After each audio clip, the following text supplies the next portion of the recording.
श्रीलंका ने चीन के एक जहाज को हम्बनटोटा पोर्ट जाने की इजाजत दे दी है। शोध करने वाले इस जहाज को सैटेलाइट और मिसाइल ट्रैकिंग में महारत हासिल है। ये जहाज 11 से 17 अगस्त तक वहां रहेगा। इस घटनाक्रम के बाद भारत में बेचैनी दिख रही है। श्रीलंकाई मीडिया के खबरों के अनुसार भारत ने आधिकारिक तौर पर आपत्ति दर्ज करा दी है। हालांकि श्रीलंका ने भारत के चिंता जाहिर करने के बावजूद चीनी जहाज को रोकने से मना कर दिया है। भारत पहले ही कह चुका है कि वो अपनी सुरक्षा और आर्थिक हितों के मद्देनजर हम्बनटोटा पोर्ट के हर घटनाक्रम पर नजर रख रहा है। भारत के दक्षिणी राज्यों से इस पोर्ट की दूरी महज कुछ किलोमीटर की है। भारत की चिंता की वजह भी यही है। इस समय श्रीलंका भारी कर्ज में डूबा है और भारत ने इस संकट से निकालने में सबसे ज्यादा आर्थिक मदद की है। श्रीलंका ने इस मसले पर सफाई देते हुए इसे नियमित गतिविधि बताया है और कहा है कि उसने पहले भी कई देशों को ऐसी इजाजत दी है। अब तक श्रीलंका कहता आया है कि वो हम्बनटोटा पोर्ट का इस्तेमाल सैन्य गतिविधियों के लिए नहीं होने देगा। श्रीलंका के दक्षिण में स्थित हम्बनटोटा रणनीतिक रूप से महत्वपूर्ण जगह पर स्थित है। श्रीलंका ने इसे चीन से कर्ज लेकर बनाया है। अखबार द हिंदू की एक रिपोर्ट के अनुसार श्रीलंका के रक्षा मंत्रालय ने पहले चीनी जहाज के हम्बनटोटा आने की खबरों को खारिज कर दिया था। हालांकि श्रीलंका के रक्षा मंत्रालय ने अभी तक ये स्पष्ट नहीं किया है कि उन्होंने पहले चीनी जहाज के आने से जुड़ी खबरों का खंडन क्यों किया था। लेकिन द हिंदू की खबर के अनुसार कर्नल हेराथ ने कहा कि इस तरह के जहाज समय समय पर भारत, चीन, जापान, ऑस्ट्रेलिया से आते रहे हैं और इसमें कुछ भी असामान्य नहीं है। अब भारत की चिंता क्या है?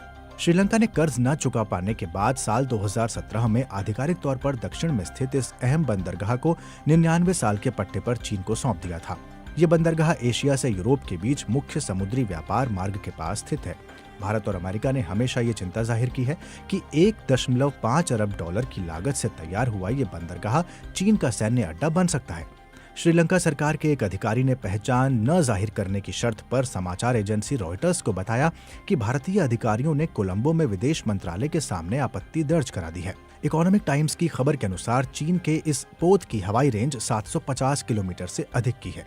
इसका सीधा मतलब है कि कलपक्कम, कुडनकुलम और भारतीय सीमा के अंदर अन्य परमाणु शोध केंद्रों पर आसानी से निगरानी रखी जा सकती है।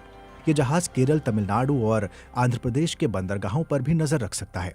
श्रीलंका का कहना है कि पहले भी इस तरह के जहाजों को उसने हम्बनटोटा जाने दिया है और ये एकदम सामान्य बात है।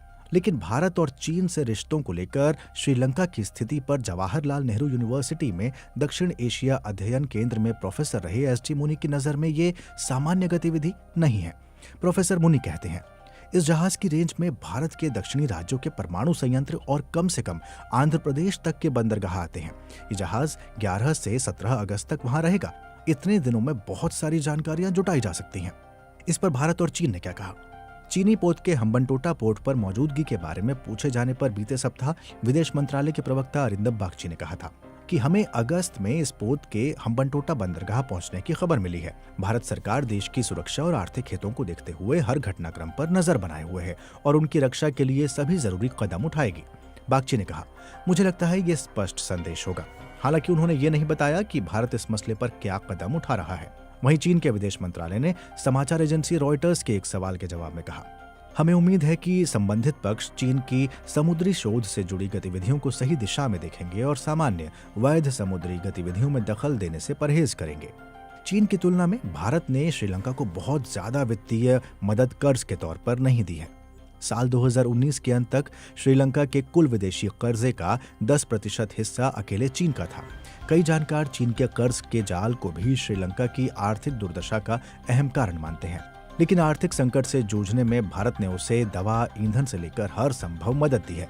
4 अरब डॉलर की मदद पाने के बाद श्रीलंका ने ऐसा निर्णय क्यों लिया जो भारत की बजाय चीन के हितों के अनुरूप है?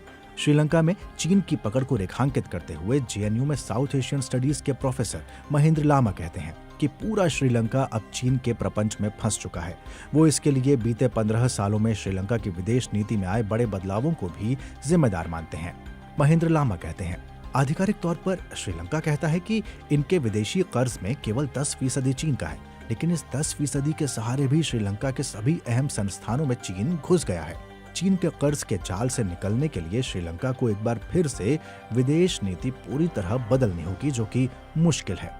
लामा कहते हैं कि श्रीलंका ने भले ही राजनीतिक स्तर पर भारत को इस विषय की जानकारी नहीं दी, लेकिन कूटनीतिक रास्तों के जरिए श्रीलंका को भारत को भरोसे में लेना चाहिए था।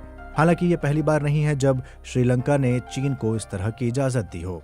साल 2014 में चीन की एक पनडुब्बी कोलंबो के पास हम्बनटोटा बंदरगाह के पास आ गई थी।